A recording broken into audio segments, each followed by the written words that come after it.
Don't look now, but your boy's on a 60% heater against the spread over the last 3 weeks, and I'm coming off a week where I had a massive pool-winning performance picking the game straight up. Who's heating up?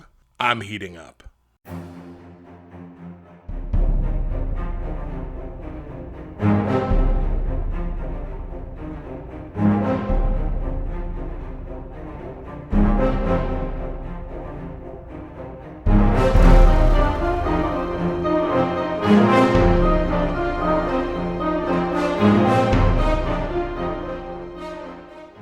What's happening, everybody? Justin, Bridgewater's Finest on YouTube, Blockbuster_guy on Twitter, fueled as always by the incredible folks at NerdTees, and welcome to week 8 of my weekly NFL football pick show for the 2021 NFL regular season and postseason. And yeah, definitely heating up around these parts. A massive 11-2 week, picking the games straight up in week 7, 63-44 now straight up on the season, recklessly approaching that 60% correct picking the game straight up, which is our first milestone on our way to even higher than that, 65, who knows, 70. Maybe we'll get to 100% somehow, even though that's not mathematically possible, but a boy can dream. 8-5 against the spread last week as well. That's my third straight winning week against the spread. And like I say, on a 60.5% heater, and I have to consider that a heater against the spread, that is well inside of money-making territory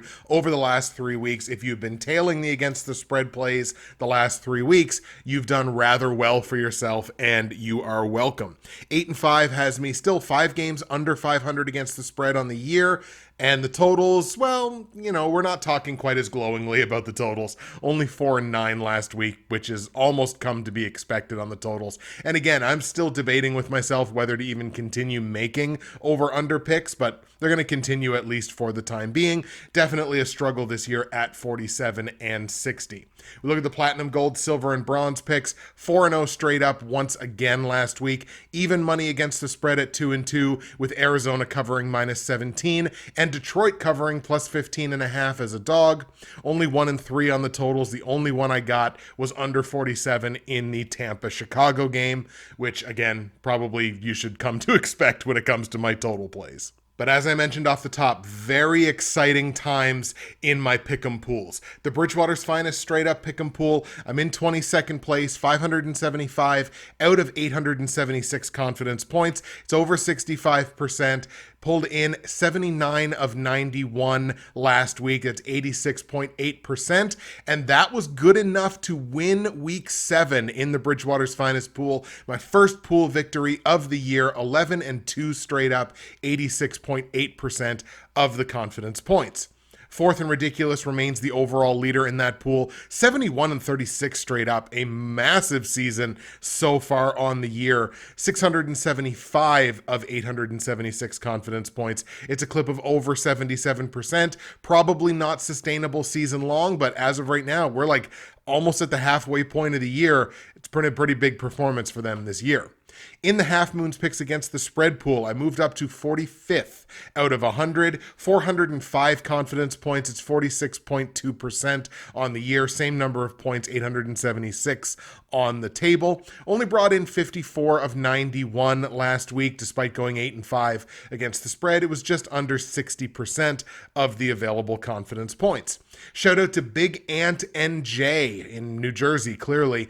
87 of 91 confidence points brought in last week. I think they went 11-2 against the spread, which is really massive. That's 95.6% of the available confidence points. Was not enough to topple Moby Pulido as the overall leader still in the Half Moon's pool. 546 out of 876 confidence points. It's a clip of just over 62%. They are still leading the way. I believe their lead shrunk from last week, but still enough to be out front. And in the Ante and Co pick'em pool, where I've been close to the bottom of the barrel all season, starting the season so slowly, picking the games straight up, I'm starting to climb now. I'm getting into that territory where a really good week actually has me moving up the standings.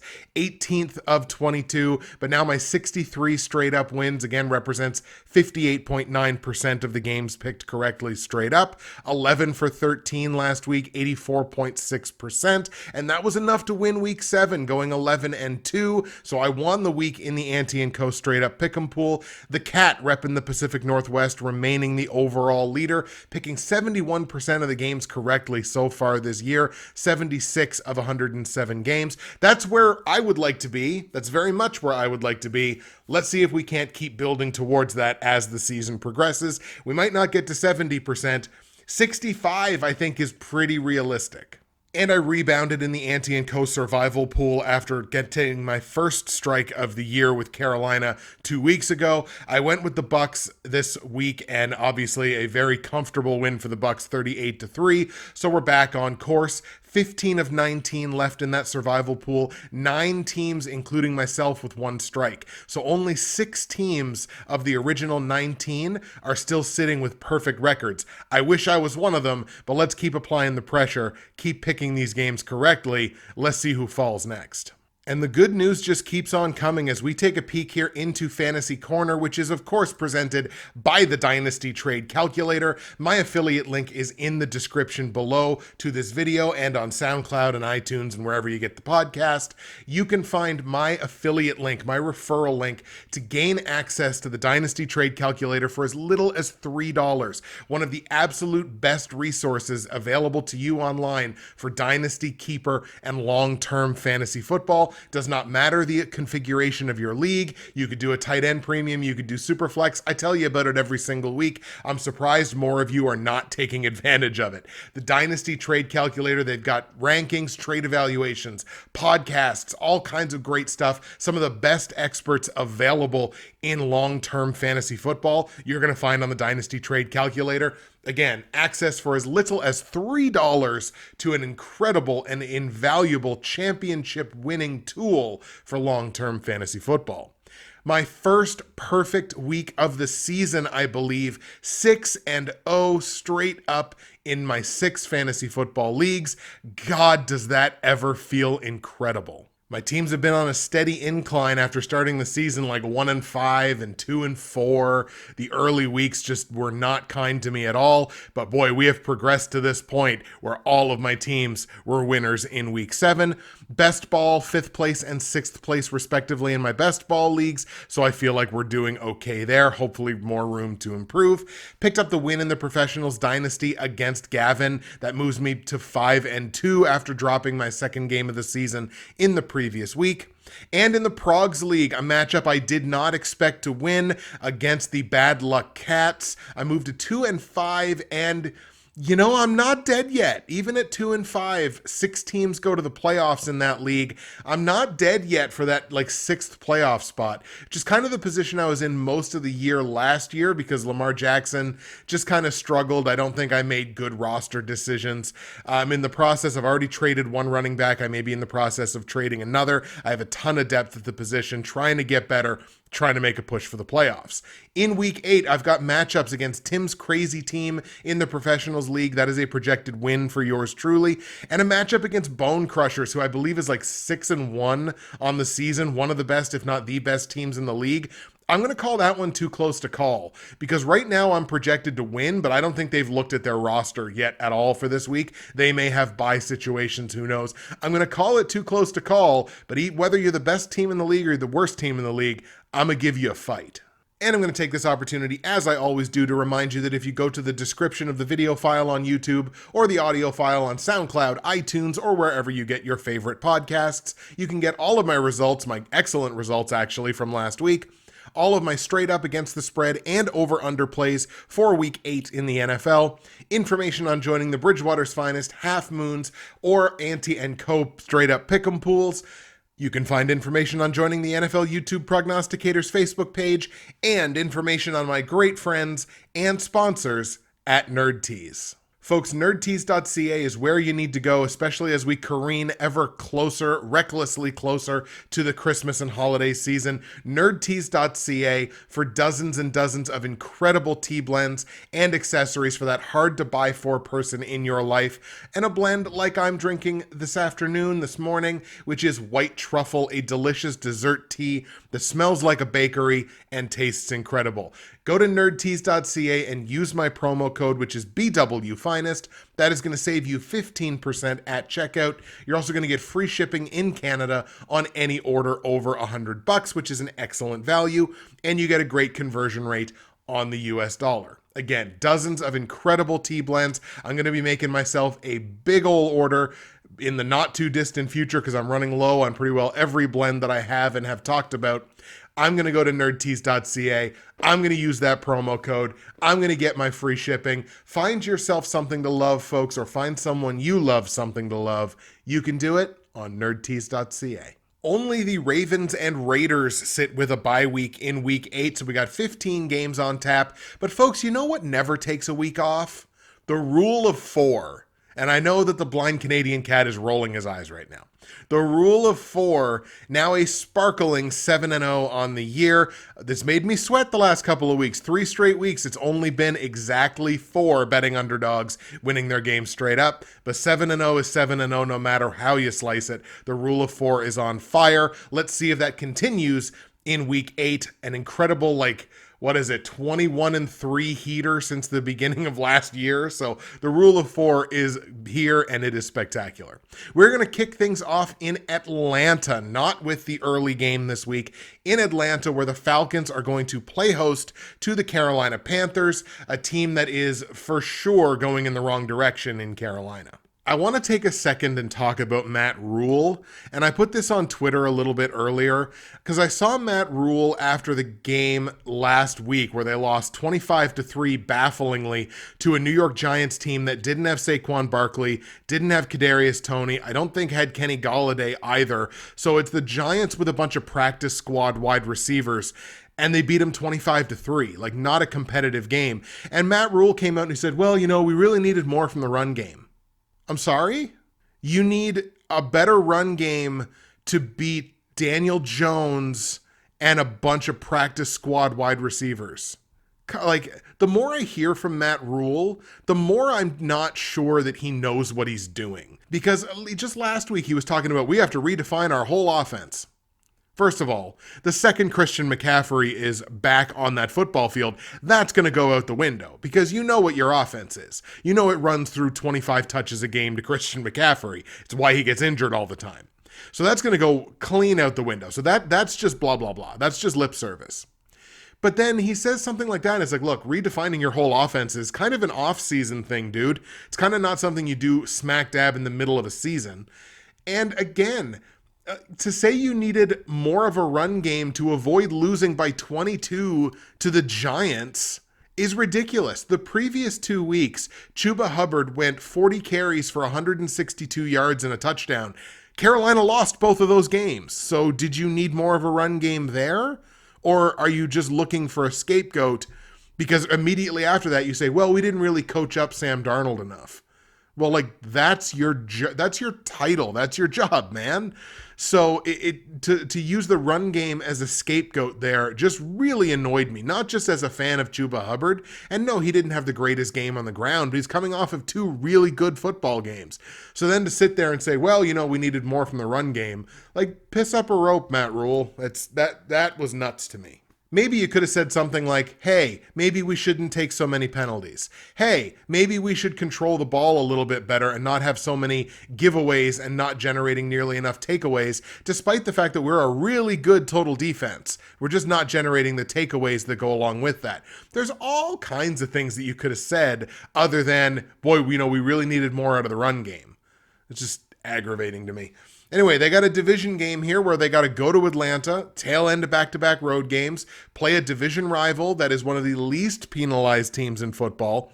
Obviously, I'm going with the Falcons here. I thought they didn't look great last week, but they pulled it out. They won the game They kicked that field goal, won it like, what, 30-28, I think it was.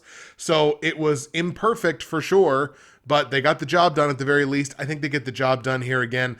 I'm on Atlanta at home to beat the Panthers. On the line, Atlanta laying 2.5 points as a home favorite. I like them to win. It's a small price to pay. I'm going to lay the 2.5 points along with them.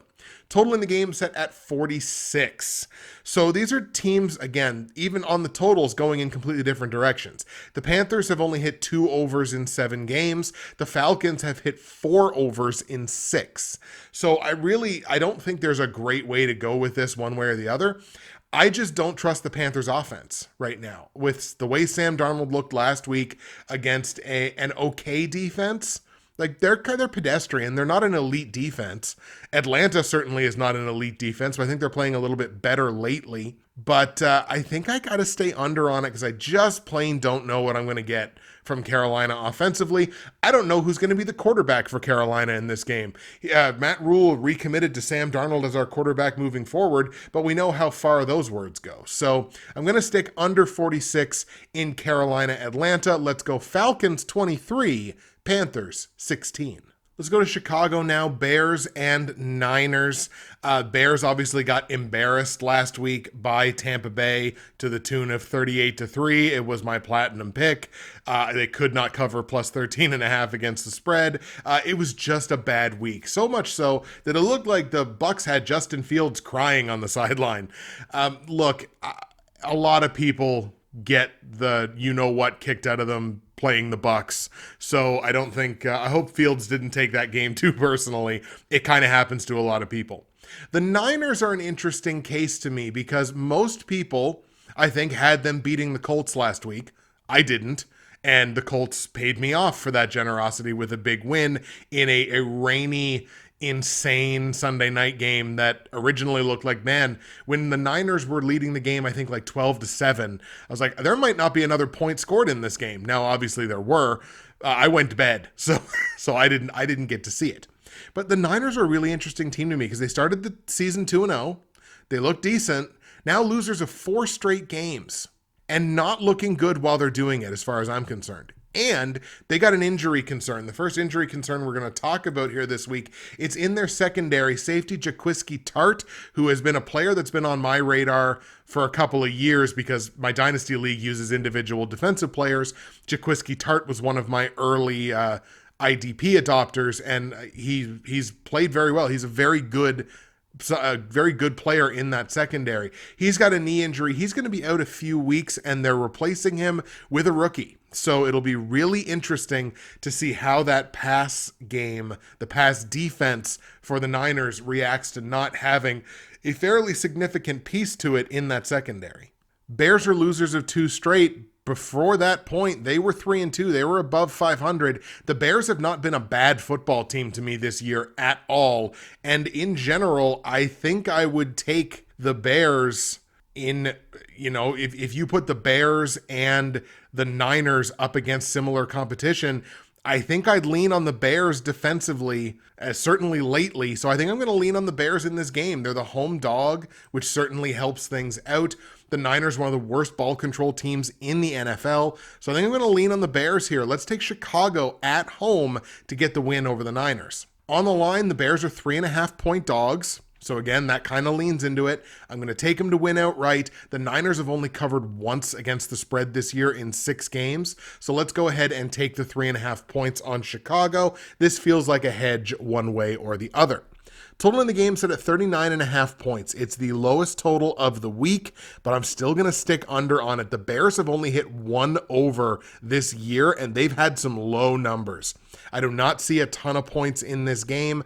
I think it's relatively close to this number, but I do think it sticks under 39.5 points. In Chicago, San Francisco, Bears 17, Niners 16. Chicago's defense gets this win. Let's go to Cleveland now. Browns and Steelers. Steelers having the benefit of the bye last week, so they're coming in well-rested. Cleveland also relatively well-rested. They've had the long week this week, having played on Thursday night.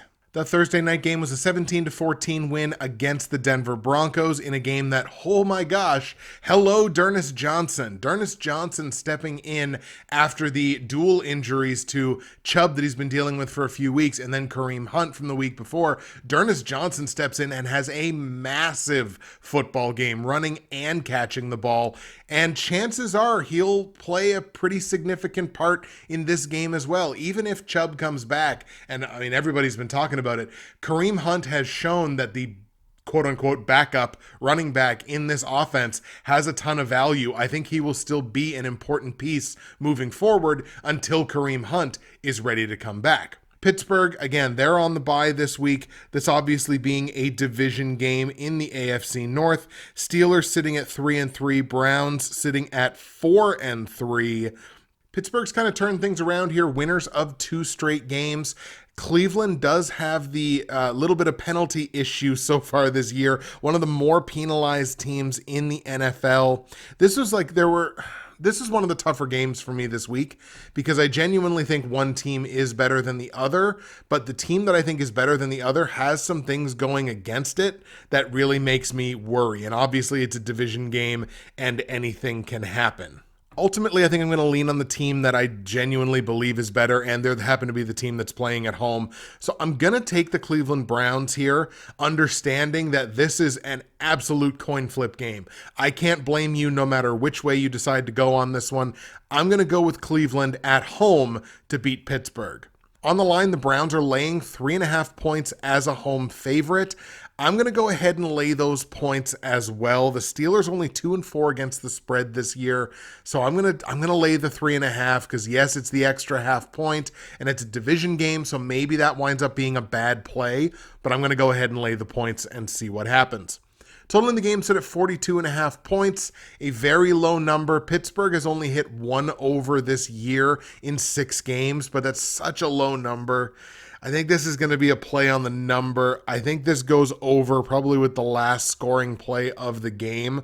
So we're going to go ahead and take over 42.5 points in Pittsburgh, Cleveland. Let's go Browns 24, Steelers 20.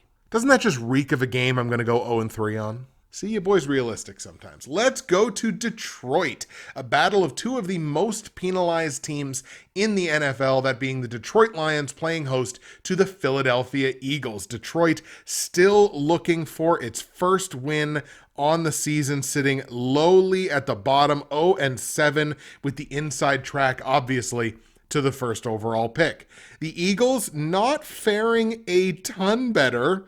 I mean, they're only at 2-5. They are losers of, I believe, 2 straight games. Looked competitive against the Bucs 2 weeks ago, then a double-digit loss to the Raiders this past week. The Eagles not looking great. They're on the tail end of back-to-back road games here. And Miles Sanders. That's a big loss for them. He injured his ankle last week, carted to the locker room, is currently considered as week to week. So chances are one of the biggest pieces of their offense not going to be playing in this game. I think Detroit gets their first win. I really do. Not that I was crazy impressed with the game against the Rams, but they covered that thing against the spread. They could have gotten blown out by like 40 points. They didn't. They stuck with a really good football team, covered it against the spread. A lot of that game was competitive. If they can chain that together and have a similar performance, that's going to be enough to beat Philly. So I'm going to go ahead and take the Lions at home to get their first win of the year, Lions over the Eagles. On the line, Detroit taking 3 points as a home dog. I like them to win outright, so I will also take the 3 points. Total in the game set at 48. Lions are only 2-5 to the over this year. You're without one of your biggest offensive pieces if you're the Eagles. Let's stick under that number, under 48 points in Philadelphia, Detroit. Let's go Detroit 21, Philly 20. Single point win for the Detroit Lions. And in a game like this, how poetic would it be if Philly scores the touchdown that looks like it's going to tie the game and then miss the extra point? Let's go to Indianapolis now, a battle of the AFC South, Colts and Titans. Indianapolis starting the season obviously very poorly. They've reeled off back-to-back wins in which they've looked pretty darn decent, so they may very well have figured it out. Titans leading this division at 5-2, winners of 3 straight games. This Titans team has turned a corner. They're a very good football team. But in the last couple of games, the Indianapolis Colts are back to what I love about the Indianapolis Colts. Very careful with the football, one of the best, if not the best, ball control team in the NFL. One of the least penalized teams in the NFL. This is a Colts team that does not tend to shoot themselves in the foot. They are like me at the blackjack table. They're going to force the dealer to beat them. They're going to force the other guy to make the plays to beat them. And that's a team that can find a lot of success in this league because there are plenty of teams that are more than willing to shoot themselves in the foot. To me, they showed grit coming from behind and coming up with that victory in San Francisco in unbelievably bad conditions. I was really impressed by that when I woke up and was like, oh my God, they put up 30 points?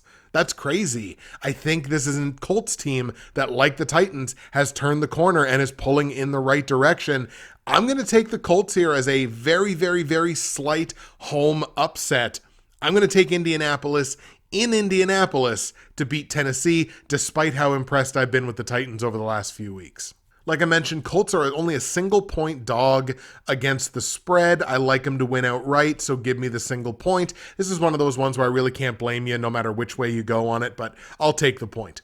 Total in the game set at 49 points. I think this is an AFC South shootout. We're going to go over 49 points in Tennessee, Indianapolis. Let's go Colts 34, Titans 27. Between these two teams, there is one defense that I trust to make the play at the end of the game to win it. That is the Colts, whose defense is playing incredibly well lately.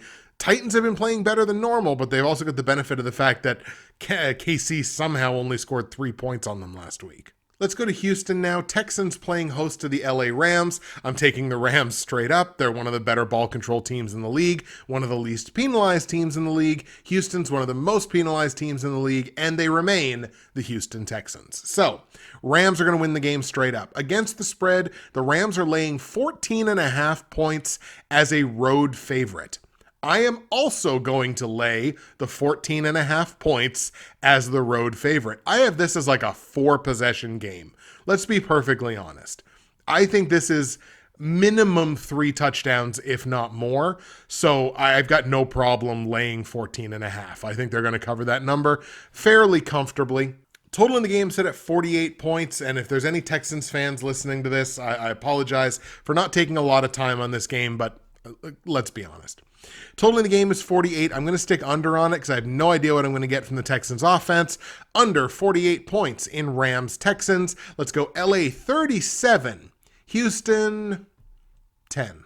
Sticking with the LA theme here, we've got the Chargers coming in off of their bye week well-rested, playing host to a New England Patriots team that is coming off of an absolute demolition of the New York Jets. I mean, considering the opposition and considering that Zach Wilson got hurt, I think in the second quarter, I don't know how much credit you really want to give the Patriots for a, 54-13 win.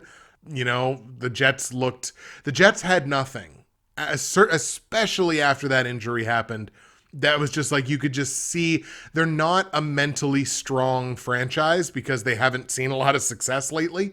So once that happened, you could just see any momentum that or any motivation that they had just kind of bloop, and it just kind of drained out of them. So, I mean, I don't know how much credit I really want to give to this Patriots team. They looked good. They executed. Their defense looked incredible. But again, look at the opposition that they were against. A backup quarterback, and it's the Jets.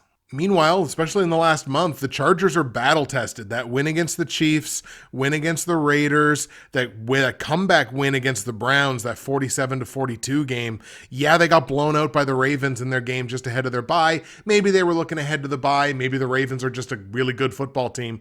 I genuinely, the Chargers are definitely the better of these two football teams. They definitely have the better quarterback. They definitely have the better offensive weapons. I'll give you that the Patriots defense is probably better, and they've certainly been playing better lately, but I think there's more leaning on the Chargers side of the ledger. That's the way I'm going to go, and given that they're at home, let's take the Chargers at home to beat the Patriots. However, against the spread, the Chargers are laying 5.5 points. This is a closer game to me than that. I'm going to take the points on the better defense. So I'm going to take the Patriots plus 5.5.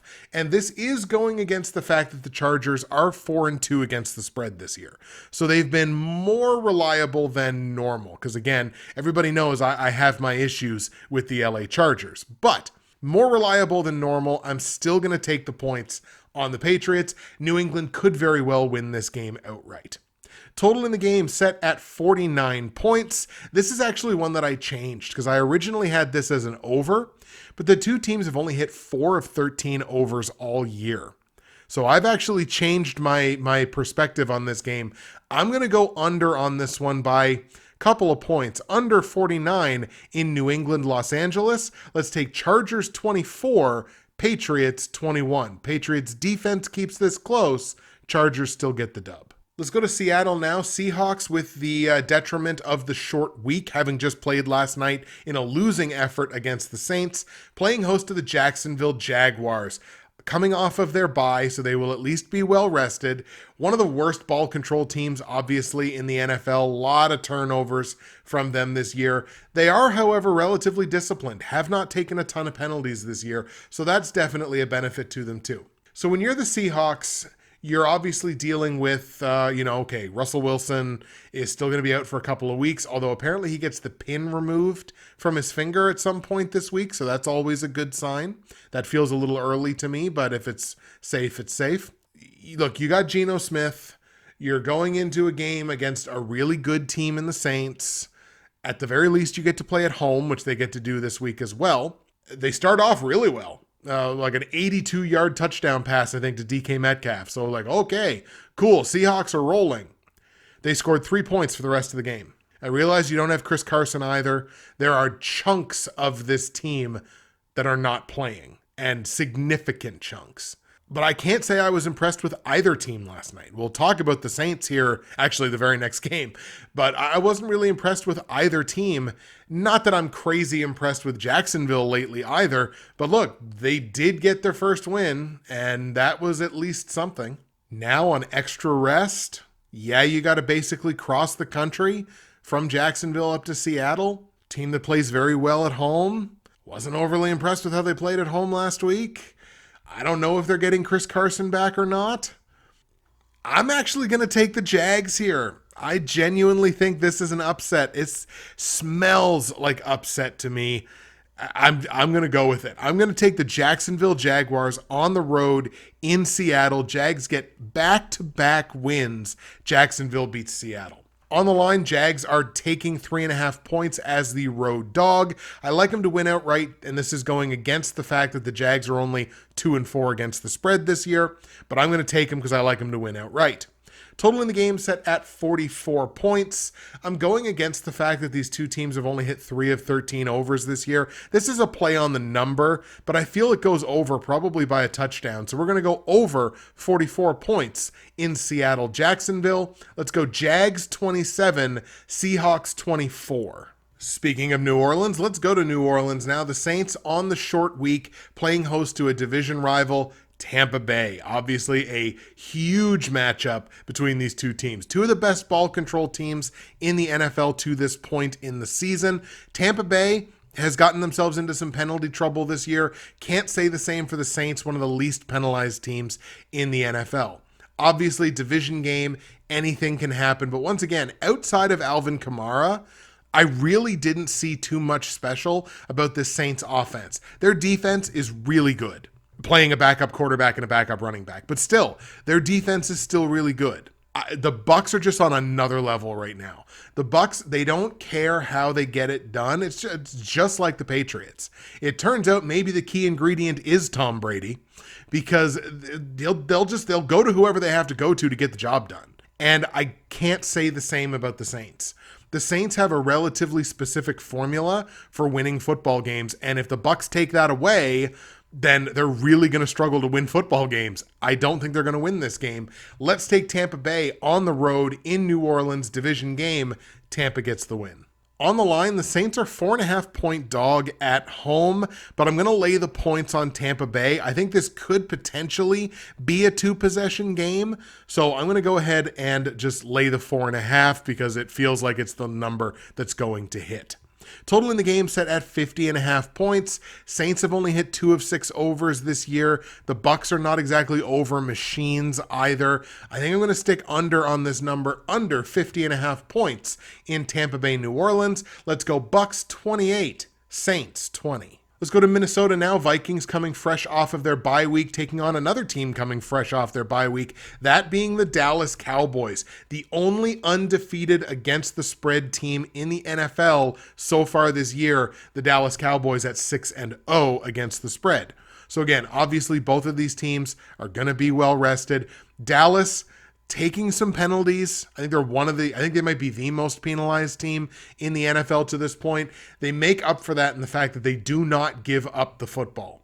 Incredibly up there as being the best, one of the best ball control teams in the NFL this year. They simply do not give the ball away, and they generate a significant number of turnovers on defense, led of course by Trayvon Diggs, but it's not just Trayvon Diggs. So when you're looking at two teams, both very good offenses, obviously, you start to look at little things. You start to look at, okay, which team is more likely to make that mistake? Which team is more likely to make that second mistake, that third mistake that winds up being the difference? To me, that's the Minnesota Vikings. So I think I'm going to have to go with Dallas here on the road. They are road favorites, so I did consider leaning on the Vikings, but we're going to go with Dallas here. I think they're genuinely the better football team. The Cowboys are for real. They are a Super Bowl contender. Let's take Dallas in Minnesota to beat the Vikes. On the line, Dallas laying 2.5 points as a road favorite. Like I mentioned, they're unbeaten against the spread this year. That's a small price to pay. Let's lay the 2.5 on Dallas. Total in the game set at 54.5 points. I believe that is the highest total of this week. Dallas has hit 5 of 6 overs this year. Vikings like to score them some points. Let's go over 54.5 and not think too much more about it. In Dallas, Minnesota, we're going to go Cowboys 41, Vikings 34. And the last game we're going to look at is the Kansas City Chiefs at home playing host to the New York Giants. Can somebody figure out where the Kansas City Chiefs went, please? Again, it's mind-blowing to me how bad the Chiefs have been this year at protecting the football. Mahomes throwing up interceptions like it's Halloween candy. Like it's crazy to me. But let me ask you a question. Over the last 4 games, respectively, so the last 4 games for the Chiefs and last 4 games for the Giants, who do you think is playing better? I'll give you a second to think about it. I would make the argument that it is the Chiefs, but it's marginal. Like over their last 4 games, both of these defenses are giving up 27 points a game. Each one of them has had like one good performance in there. The offenses, Kansas City's offense has been better, but they're coming off a game where they just scored 3 points. This game is way closer than the books are giving it credit for and how most people are giving it credit for. You're looking at a Giants team that's probably going to get Saquon back, probably going to get Kadarius Toney back, might get Kenny Golladay back. This could be a Giants team that is arguably at full strength for the first time in weeks.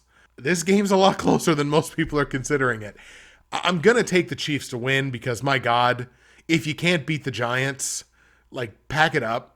So yeah, I'm definitely on the Chiefs to win, but again, this is not the blowout that most people are making it out to be.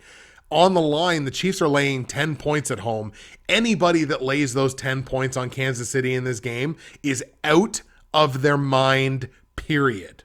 You cannot, with as bad as this Chiefs defense is, just is, not has been lately, is, to lay 10 points on them against anybody in this league is ridiculous because they can't stop anybody. I feel like I'm having my Stephen A. Smith moment.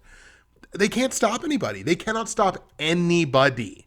There are CFL teams and middling CFL teams at that who would put up 30 points on the Chiefs, much less a good team like Winnipeg. This Chiefs defense is abominable. The Giants will score points. So 10 points, especially where the Chiefs are only 2-5 against the spread, the Giants are covering plus 10. Total in the game set at 52, and my God, how could you not go over on this? Because neither defense is great, and the offenses should be able to score points almost at will. So we're going to go over 52 points in the Giants and the Chiefs. Let's go 28-27 Kansas City. Let's give them a scare, and maybe that makes them figure the friggin' thing out, because I can't believe this Chiefs team is this bad. All right, folks, here we go. Platinum, gold, silver, and bronze picks for week 8 in the NFL. We're going to start with the bronze pick, which suffered its first against the spread loss of the year in week 7. Oh, my heart just hurts not seeing that as a perfect record. But the Saints, the friggin' Saints, couldn't cover -5 against a Seattle's backup quarterback and backup running back. This, oh, God, unbelievable. Anyway, 7-0 straight up, 6-1 against the spread, and 4-3 on the total. So this is still the pick that is very much paying off the most this year. This sees the Arizona Cardinals at home taking on my Green Bay Packers. Now, this should be the marquee game of the week. But given the news that just came out in the last day or so, I think you'd be hard-pressed with what you're likely going to see on the field to call this the marquee game of the week. Big problem here is the Packers have a little bit of a COVID situation going on through their locker room. Their defensive coordinator tested positive, so he will not be coaching, I don't think, in this game. And Davante Adams pops a positive COVID test, so he's in protocol. And here's what this means in case you don't know. I'm sure it's been said a million times at this point, but for players who are fully vaccinated, you have to produce 2 negative COVID tests at least 24 hours apart. So to try to do that and play a game on Thursday, I think is going to be exceptionally difficult. So I'm not banking on the Packers having Davante Adams in this game, which is, boy, of any game on your schedule this year, this would be the one that you would want Davante Adams for. Even though Arizona gets in a little bit of penalty trouble, actually quite a lot of penalty trouble sometimes, one of the best ball control teams in the league, like top 2 or 3. The Packers are in that conversation as well. They control the ball very well. But man, if you don't have Davante Adams and you have MVS, who is still on injured reserve, I think he's can come off this week, but that doesn't necessarily mean he's ready to play. You're talking about Alan Lazard and Randall Cobb going up against the Cardinals. Like, I just don't think the Packers have this kind of magic in them. In saying that, if they do, Packers win the Super Bowl. If the Packers win this game, I'm taking the Packers. I'm placing a futures bet, because up to this point, I'm like, yeah, the Packers are getting wins, but they're not getting like comfortable wins. Like, they're not really like dominant wins, but they're winning games, so I'm not going to argue with it, because that's the name of the game. If they don't have Davante Adams and beat the Arizona Cardinals in Arizona, I'm placing the futures bet Friday. I, however, am going to be on the Arizona Cardinals in this game. Let's take the Cards at home to beat Green Bay. On the line, Arizona's laying 6 points as the home favorite. I'm going to lay the points as well, and the reason that I'm going to lay the points is it's not because of the against the spread records, because I believe the against the spread records are the same in this matchup. I think both teams are like either 6-1 or 5-2. It's because Arizona is beating the spread by nearly 12 points on average this year. So they've had some decent sized favorite lines, and still on average, they're beating the spread by almost 12 points. It's the best mark in the NFL in terms of performance against the spread. So I'm going to go ahead and lay the 6 points on Arizona. Total in the game set at 51 points. I do think this goes over Davante Adams or not. We're going to go over 51 points in Green Bay, Arizona. Arizona straight up, we're hammering the Cards -6 against the spread in a game that goes over 51 points. That is the bronze pick. Let's go Cardinals 31, Packers 23. But again, if Green Bay comes up with the win, Packers win the Super Bowl. My silver pick, where I'm still 7-0 straight up this year, but only 3-4 both against the spread and over-under, sees the Denver Broncos, with the benefit of the long week, at home playing host to the Washington football team. Washington, one of the worst, abjectly worst defenses in the NFL this year. Their offense has also hit a real dry spell. They're not scoring points. They're on the tail end of back-to-back road games where they're playing a team that is well rested, having played on Thursday. So many things going against Washington in this game. So obviously I'm leaning on the Denver Broncos here. I like Denver to go and get this win against Washington, kind of try to get their season back on track. Hopefully soon enough they'll have Jerry Jeudy back, which obviously makes a big difference in their offense. But we're going to take Denver to win this game relatively comfortably. Denver beats the football team. On the line, Denver's only laying 3 points against the spread. This is a 2-possession game to me, and Washington's only covered 1 in 7 games against the spread this year. So I'm going to very comfortably lay the 3 points on the Denver Broncos. Total in the game set at 43.5. This is a play on the number because the Broncos have only hit 2 overs so far this year in 7 games. We're going to go ahead and take the over because, again, boy, that Washington defense is terrible. So Denver straight up. We're going to hammer Denver -3 against the spread in a game that goes over 43.5 points. That is the silver pick. Let's go Broncos 30, football team 20. My gold pick, where I'm 6-1 straight up, 4-3 against the spread, only 2-5 on the total. So we got to start working on that. Sees the New York Jets at home playing host to the Cincinnati Bengals, one of the upstart surprise teams of this NFL season. The Bengals, a huge win that not a lot of people thought they were going to get. Yours truly did, but not a lot of people were on that bandwagon with me. The Bengals with a huge division win last week, and they sit atop the AFC North, and nobody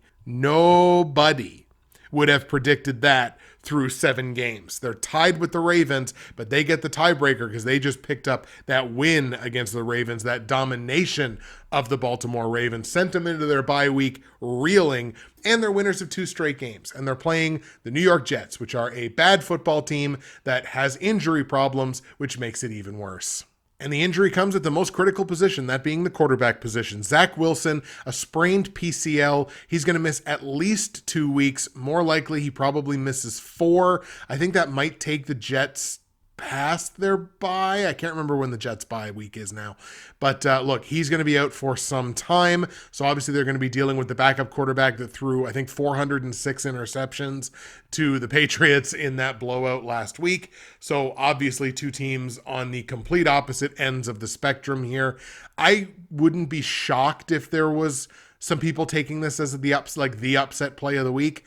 But look, Cincinnati's not a team that is making the mistakes that hurt themselves this year, one of the least penalized teams in the league. Obviously, we're on the Bengals here to get a big win in New York. How big? On the line, the Bengals are laying 9.5 points as a road favorite. When's the last time you saw that? That's crazy. It's almost double digits. But given that I think that this is like a 4-possession game, and I don't think the Jets offense is going to do anything, I'm going to lay the 9.5 points on Cincinnati. The Jets have only covered once against the spread this year. I don't think they get number 2 this week, so we'll lay the 9.5 points. Total in the game set at 43.5 points. The Bengals have only hit 2 overs this year. Their defense has been immaculate this year, so we're going to go under on this one. It's a low number, but under 43.5 points in Cincinnati, New York. Bengals straight up, we're laying the 9.5 points on Cincinnati as the road favorite in a game that stays under 43.5 points. That is my gold pick. Let's go Bengals 31, Jets. Let's give them a field goal. We'll give them 3. And my platinum pick closes us off where I'm 6-1 straight up, 3-4 against the spread, but now 4-3 on the total. Sees the Buffalo Bills at home coming off of their bye week, playing host to the Miami Dolphins. Obviously a division matchup here. The Dolphins are in the heat of the Deshaun Watson trade conversation right along with the Carolina Panthers. So it'll be real interesting to see what happens there. A lot of people talking about a 3-team trade being a possibility here. All kinds of interesting things as we head towards the trade deadline, because that's coming up soon as well. Look, the Bills have been almost untouchable this year. They're going to be well rested. They're one of the best ball control teams in the NFL. Miami gets in a ton of penalty trouble, and they're going to be missing one of the most important important players in their secondary, that being safety Jason McCourty. He injured his foot. He's heading to injured reserve. He's going to be out a minimum of 3 weeks. So look, this is not happening. This is not happening for the Dolphins this week. I hate to break it to you. It's a division game and anything can happen, but Miami's not getting this win. Buffalo is going to cruise over the Dolphins this week. On the line, Bills are laying 13.5 points as a home favorite. I have no problem laying those 13.5. This might be one of the biggest blowouts of the year. I've got this as like at least a 5-possession game, if not more. Bills are covering against the spread 2 out of every 3 games.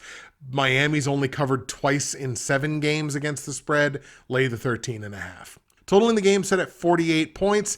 I think Buffalo clears this on their own. So we're going to go over 48 points in Buffalo, Miami. Bills straight up. We're hammering the Bills minus 13.5 against the spread in a game that goes over 48 points. That is the platinum pick. Buffalo, 49. Miami, 3 field goals. We'll give them 9 points. There we go, folks. The picks are in for week 8. Let's continue our against the spread hot streak. It is time now for the patented comment of the week. And actually, before I do the comment of the week, by the way, my God, thank you guys for the outpouring in week 7. The week 7 video, my most viewed video of the season, and that includes like week 1 when the season first started, which historically has always been my highest viewed video. That had actually, you know what? Week 1 is slightly ahead. That's a big uptick from the last couple of weeks. I genuinely appreciate almost 500 of you taking the time to watch an hour-long still photo of me flexing in a Green Bay shirt while I talk for an hour incessantly about football. Might not seem special in the grand scheme of things. Trust me, it is. The comment of the week from the Week 7 episode has to go to my guy, the Blind Canadian Cat. And this is in part because his comment was really good, and because he immediately came back in after his comment was ended up being wrong. He came in and been like, all right, yeah, you got me this week. And he's a Ravens fan, so that loss to Cincinnati last week obviously hurts a little extra. The Blind Canadian Cat's comment from the Week 7 episode goes like this. I'm pretty sure this is the 4th straight week you've bet against the Ravens on these picks. In fact, it was. The Chargers game I'll give you, but these other ones just feel like you're reaching for the rule of 4. There's a reason I reach for that, because it is perfect. I'll let you off the hook for now, but I'm watching you. Good luck on the picks. I'd say good luck in fantasy, but I got 2 seasons. I got a season to save, sorry. So the Cats are coming to town, and we're feline pretty good right meow. My response to that was, you're not wrong that I haven't picked the Ravens since week 3 when they were in Detroit, but genuinely, if I think the Ravens are shoo-ins to win a game, I'll take them as I would any other team. I go into why I didn't pick them the last few weeks. This week, I'll give you it's chasing a little bit, but it's also a product of how immensely impressed I am with Cincy. And again, I have been up to this point. I certainly didn't expect them to win that game last week as much as they did. But he came in 16 hours ago saying, I suppose this is where I come in and say, you got me this time. But that's why I love football. Anything can happen on any given Sunday. Very, very true. I also beat him in fantasy, so I'm tossing him a bone here. Yours is the comment of the week, the Blind Canadian Cat, from the Week 7 episode. Week 8 is now in the books, ladies and gentlemen. Enjoy the games this week. I hope you enjoyed the episode. I hope we continue to get this kind of viewership all season long.